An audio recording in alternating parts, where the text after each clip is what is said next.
Hello friends. स्वागत है आपका अपने यूट्यूब चैनल नेहा क्लासेस पर। काफ़ी दिनों बाद आज आप लोगों से मुलाकात हो रही है, क्योंकि इसके पहले यह मेरा चैनल लॉग आउट हो गया था। आज लॉग इन की हूँ, काफ़ी दिन बाद है। सो फ्रेंड्स, आज हम वेरी इंपॉर्टेंट टॉपिक समाकलन की बात करेंगे, जो कि इंटर फाइनल एग्ज़ाम में 25 नंबर से पूछा जाता है। ये क्वेश्चन जो कि ऑलरेडी पूछा जाता है, हर एक साल पूछा जाता है, और हो सकता है कि शायद इस बार 35 नंबर से आ जाए, क्योंकि ये वेरी इंपॉर्टेंट चैप्टर है। ये 11th में ही आता है, लेकिन इसका जो है छोटा भाई डेरिवेशन आता है। और इंटर फाइनल में इंटीग्रल एंटी डेरिवेशन का उल्टा होता है। ये आप लोगों ने पढ़ा था कि जो डेरिवेशन होता है वो dy/dx के रूप में होता है, और जो अब यहाँ पर आप लोग देखेंगे कि जो एंटी डेरिवेशन, इसको हम इंटीग्रल के नाम से भी जानते हैं। इसको हम dx के रूप में देखेंगे। इंटीग्रल का सिंबल आप लोगों को दिख रहा है, इंटीग्रल का सिंबल ये होता है, ठीक है, इस तरह से होता है इंटीग्रल का सिंबल। सो आप लोग कोई भी क्वेश्चन हो, पहली बात तो जितने भी चैप्टर के फार्मूले हैं उसको आप लोग अच्छे से रिवाइज कर लीजिए। 4 बार 5 बार आप लोग लिखते रहिए, ठीक है।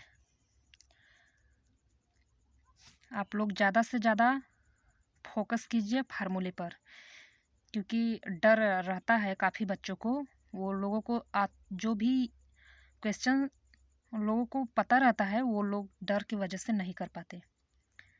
आप लोग जीनियस हैं, ज़रूर कर पाएंगे, भरोसा है। आप लोग हमारे वीडियो को लास्ट तक देखिए, और ज़्यादा से ज़्यादा शेयर कीजिए और कमेंट कीजिए कि आप लोगों को वीडियो कैसा लगा। हम आप लोगों को अच्छी से अच्छी वीडियो बनाते रहेंगे। हमें पता है कि कोई स्पेशल वीडियो नहीं है, लेकिन फिर भी हमें एक्सपीरियंस है टीचिंग लाइन में थोड़ा बहुत। सो मैं आप लोगों को बताना चाहूँगी, आप लोगों के शेयर करना चाहूँगी आप लोगों के साथ कि मेरे टीचिंग आप लोगों को कैसा लग रहा है। सो आइए हम लोग टॉपिक पर बात करते हैं। यहाँ पर आप लोगों को दिख रहा होगा कि यहाँ पर सिंबल प्रतीक दिया है, जिसे हम पद भी बोलते हैं। तो हम यहाँ पर इंटीग्रल का, अब हम आप लोगों के इंटीग्रल का यहाँ पर सिंबल बताएंगे कि यहाँ पर fx को क्या दर्शाया जाता है, यहाँ पर x क्या है। इस तरह से आप लोगों को सबसे पहले हम इसका इंट्रोडक्शन कराते हैं इंटीग्रल का। इंट्रोडक्शन के बाद हम आप लोगों को क्वेश्चन भी बताएंगे, क्वेश्चन को सॉल्व करवाएंगे। लेकिन सब आप लोगों से रिक्वेस्ट है कि आप लोग जो कि एक्सरसाइज में जो क्वेश्चन रहते हैं उसको तो सॉल्व कीजिएगा ही, लेकिन जो एग्जाम्पल के क्वेश्चन रहते हैं वो वेरी इंपॉर्टेंट है। आप लोग उसको बार बार रिवाइज कीजिए, उसको छोड़िए नहीं, बिल्कुल मत छोड़िए, क्योंकि वो क्वेश्चन में हर हाल में पूछा जाता है, और वो कई बार आता भी है। एक क्वेश्चन कई बार आ चुका है। हम आप लोगों को अनसॉल्व भी करवाएंगे। हमारे पास अनसॉल्व की बुकें हैं ऑल सब्जेक्ट की, physics, chemistry, math, English, Hindi. हम आप लोगों को फिजिक्स का मैथ भी करवाएंगे। लेकिन टाइम रहते आप लोग किसी टॉपिक किसी चैनल से पढ़ते भी रहिए, क्योंकि अभी तो मेरी ये स्टार्टिंग है। मेरा कोई रोल नहीं है कि मैं रोल से ये अपलोड करती हूँ वीडियो, लेकिन करती रहूँगी, ठीक है। फ्री टाइम में मैं वीडियो अपलोड करती रहूँगी, बस आप लोगों का सपोर्ट चाहिए। सो फ्रेंड्स, आप लोगों को मैं अब स्टार्ट करती हूँ वीडियो बताने के लिए। यहाँ पर fx dx दिया है, जहाँ पर f का x के सापेक्ष समाकलन माना जाता है। जो f का है x के सापेक्ष समाकलन होता है, और इसमें fx जो है, जैसे इंटीग्रल dx हो गया, तो इसमें fx क्या है, ठीक है। तो इसमें fx समाकल्य है, जैसा कि आप लोग देख रहे हैं कि मैं यह पहले से लिख कर रखी हूँ। और fx तो समाकल्य हो गया, लेकिन अब क्वेश्चन आता है कि x क्या है। तो इसमें समाकलन का चर है, जो हमारा इंटीग्रल है उसमें ये चर राशि x है। और चर राशि को आप लोग बचपन में ही पढ़ चुके होंगे। चर का मतलब चलना, अचर का मतलब जो कि एक जगह से दूसरी जगह प्रस्थान न कर सके। लेकिन ये तो हमारा संख्या है, तो ये प्रस्थान तो नहीं करेगा, लेकिन जैसे चेंज होने की अगर हम बात करें, बदलना, तो चर मतलब स्थान बदलना, तो चर मतलब स्थान बदलना, अचर मतलब कि एक ही अपना जो उसका मूल्य है वो वही रहेगा। एग्जाम्पल के लिए कि जो हमारा इंटीग्रल में कॉन्टेस्ट वैल्यू है, कॉन्टेस्ट वैल्यू हमारा जो है इसमें आता है, जिसे हम यहाँ पर दे देते हैं एक्स की पावर एक्स डी एक्स। जैसे कि आप लोग देख रहे हैं कि यहाँ पर हम इंटीग्रल एक्स की पावर एक्स डी एक्स, यहाँ पर हमें यही दे दिया गया है कि इसका होगा इंटीग्रल इक्वल टू एक्स की power n+1/n+1 + c।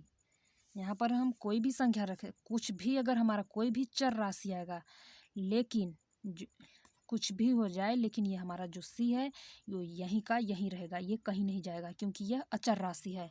Contest value मैंने आपसे पहले ही बता दिया है, लेकिन जो x है यहाँ पर आप लोग देख रहे हैं कि जो x है इसका जो है मान चेंज होता रहता है, जो ऊपर x है इसका मान चेंज होता रहता है। यहाँ पर भी दिया गया है x मतलब चर राशि, आई मीन जो चलता हो। ठीक है, ठीक है। तो अब आप लोग टॉपिक पर आइए। समाकलन करना यहाँ पर दिया है। समाकलन करना मतलब समाकलन को ज्ञात करना, समाकलन को मालूम करना ही समाकलन करना कहलाता है। और f का समाकलन एक फलन f जिसके लिए f' इक्वल टू f(x) होता है। f एक फलन मतलब कोई फंक्शन होता है, उसको हम फलन के नाम से भी जानते हैं, जो कि कैपिटल F के बराबर होता है। कैपिटल F का मतलब समझिए कि जो f(x) होता है इसका डेरिवेशन करेंगे, और डेरिवेशन का जो उल्टा होता है वो होता है f'(x), और f'(x) इक्वल टू हो जाएगा f(x). मतलब कि समाकलन करने पर उसका हम अगर उल्टे के रूप में लिखेंगे तो f' हो जाएगा। अगर हम वो f'(x) हो जाएगा और वही f'(x) हो जाएगा f(x) के बराबर। अगर हम उल्टा कर देंगे तो जाहिर सी बात है कि f(x) के बराबर हो ही जाएगा। अभी आप लोगों को कम समझ में आ रहा है, हम अच्छे से बताएंगे एग्जाम्पल के तौर पर। अभी तो ये सिर्फ इंट्रोडक्शन करवा रहे हैं इंटीग्रल का। ठीक है, अब यहाँ पर देखते हैं समाकलन संक्रिया दिया है। समाकलन संक्रिया का मतलब समाकलन ज्ञात करने का जो नियम होता है, प्रक्रम होता है। कई ढेर सारे नियम हैं, अभी आप लोग नियम पढ़ ही रहे होंगे। काफ़ी लोगों को पता होगा, जो लोग ध्यान से 11th को पढ़े होंगे। हम आप लोगों को सीरियल बाय सीरियल समाकलन ज्ञात करने का नियम भी बताएंगे। अभी यहाँ पर सिर्फ इंट्रोडक्शन करवा रहे हैं। यहाँ पर टॉपिक का समाकलन का नियम भी होता है। इन सब बातों को ध्यान में रखकर, फार्मूले को ध्यान में रखकर इंटीग्रल के जो क्वेश्चन होते हैं सॉल्व किए जाते हैं। ठीक है, अब यहाँ पर आता है समाकलन का अचर।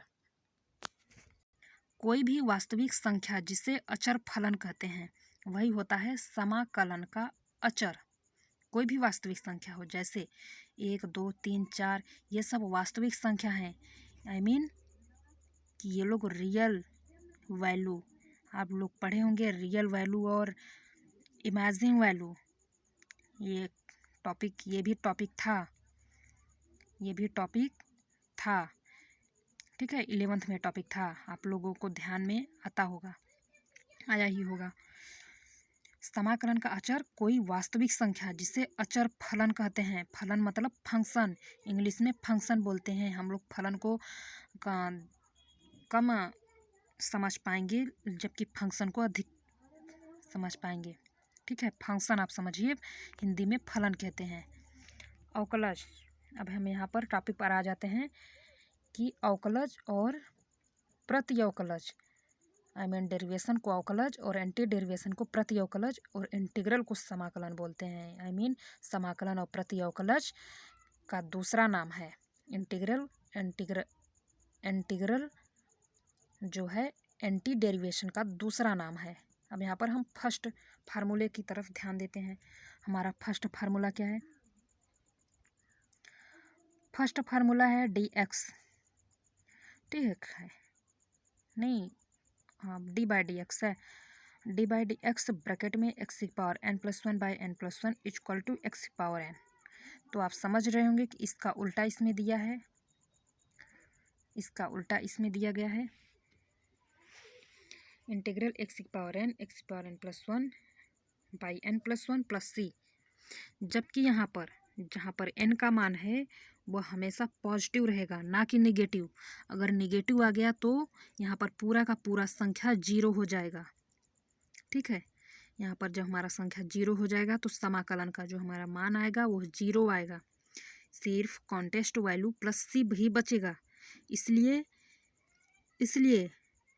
n का मान निगेटिव नहीं आना चाहिए। यहाँ पर डज नॉट इक्वल टू दिया गया है, इसीलिए आप लोग फार्मूले को लिख लीजिए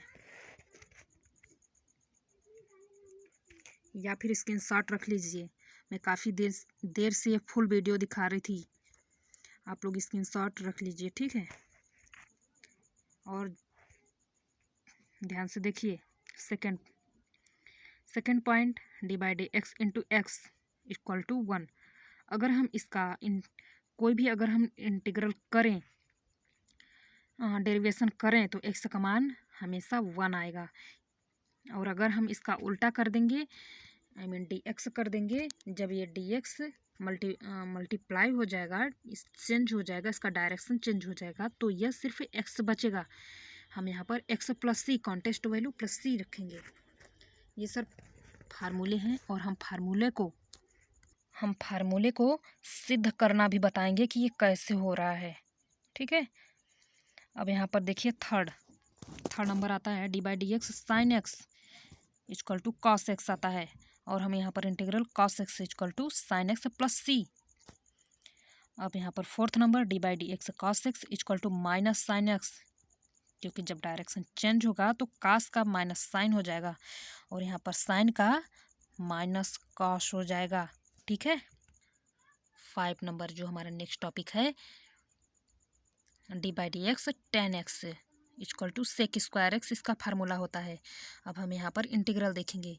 इंटीग्रल होता है sec square x d x equal to 10x plus c d by d x cot x equal to minus sec x. अब यहाँ पर हम देखेंगे कि sec x integral cosec square x d x equal to minus cot x plus c. हम लोग सी को ध्यान में रख कर चलेंगे। काफ़ी बच्चे कॉट को कैट लिखते हैं, CAT। No, this is wrong. ठीक है, कैट दिस इज रॉन्ग, यह गलत है। ठीक है, हम यहाँ पर कॉट लिखेंगे COT माइनस COT इंटू नहीं कॉट एक्स, जो हमारा एक्स है यहाँ पर हमारा एंगल है, थीटा जिसे बोलते हैं, थीटा। ठीक है, हम यहाँ पर एक्स को एक्स ही लिखेंगे, हम यहाँ पर कोई मान नहीं रखेंगे इसका। अगर यही माइनस के इंटू में रहता, अगर माइनस इंटू एक्स रहता, तब फिर हम वहाँ पर एक्स का मान चेंज कर सकते थे, कोई भी संख्या रख सकते थे अगर होता तो। लेकिन यहाँ पर कोई संख्या नहीं है, इसलिए हम यहाँ पर कुछ नहीं रखेंगे। यहाँ पर एक लिखा नहीं जाता, यहाँ पर एक आई मीन 1 रहता है, लेकिन हम उसे लिखते नहीं हैं। वो हमेशा रहता है किसी भी संख्या के बाद, कोई भी चर राशि हो, वहाँ पर +1 हमेशा रहता है। लेकिन यहाँ पर अगर माइनस सिंबल रहेगा तो माइनस सिंबल लिखा जाएगा, प्लस सिंबल कभी नहीं लिखा जाता। ठीक है, और जो हमारा एक्स है ध्यान में रखते हुए चलेंगे कि यह एंगल है, आई मीन कोण है, थीटा। आज हम आप लोगों को 10 फार्मूले बताएंगे, और फिर नेक्स्ट वीडियो में उसके आगे से बताएंगे, और फिर उसके बाद जो वीडियो बनेगा फिर देखते हैं कि डेरिवेशन करवाते हैं या फिर इसी टॉपिक को ख़त्म करने के बाद हम लोग डेरिवेशन करवाते हैं, फार्मूले का सिद्ध करना। ठीक है, डेरिवेशन मतलब सिद्ध करना उसको। अब यहाँ पर हम नेक्स्ट देखते हैं d by d x cot x equal to minus cosec square x, cosec square. अब यहाँ पर हम इंटीग्रल, अभी मैं यही बताई हूँ, cosec square x integral cosec square x d x into minus cot x plus c. यहाँ पर देखते हैं sec d by d x sec x equal to sec x into 10x। ध्यान में रखते हुए चलेंगे, d by d x sec x equal to sec x into 10x होता है ये, तो sec x into 10x into d x equal to sec x plus C. Next देखेंगे d by d x cosec x equal to minus cosec x into cot x. अब हम यहाँ पर देखते हैं cosec x into cot x, integral को लेकर चलेंगे, into d x equal to cosec x plus c. यहाँ पर हम 9वां नंबर देखते हैं। आज हमें 10 बताएंगे, 10 पूरे फार्मूले बताएंगे आप लोगों को। 9वां नंबर देखते हैं, d by d x sine inverse x equal to 1 minus x square. ये इन्वर्स में आ गया है। अब इन्वर्स वालों को, जो इन्वर्स वाले जो फार्मूले हैं उन लोगों को हम लोग काफ़ी ध्यान रखेंगे, क्योंकि इस तरह से हमारे बनाने के लिए भी क्वेश्चन आ जाता है। हमें बना कर लिखना पड़ता है, हमें अंकों को तोड़ना पड़ता है, अंकों को तोड़कर फार्मूले के रूप में करना पड़ता है। फिर फार्मूले जो हमें याद रहते हैं, जो हमें लर्न रहते हैं, हमें उसको यूज करना पड़ता है, तब जा कर के आंसर आता है। तो यहाँ पर इंटीग्रल देखते हैं, integral d x by under root 1 minus x square, जो कि उसका उल्टा ही है, आप लोग देख लीजिए। मैं थोड़ा वीडियो को बड़ा कर रही हूँ, आप देख लीजिए, साइज फुल है। देखिए, d by d x sine inverse x equal to 1 by under root 1 minus x square है। अब यहाँ पर integral d x by under root 1 minus x square equal to sine inverse x, इसका उल्टा हो जाएगा इंटीग्रल। हम अब 10वां नंबर देखते हैं, d by d x cos inverse x equal to minus, यहाँ पर माइनस लग जाएगा, रहेगा वही जो साइन इनवर्स का रहता है, लेकिन सिंबल चेंज होगा। वो -1 by under root 1 minus x square हो गया। अब यहाँ पर integral 1 minus x under root 1 minus x square d x equal to minus cos inverse x plus c. ठीक, थैंक्स फ्रेंड्स, आज इतना ही आप सबके लिए। वीडियो को शेयर कीजिएगा।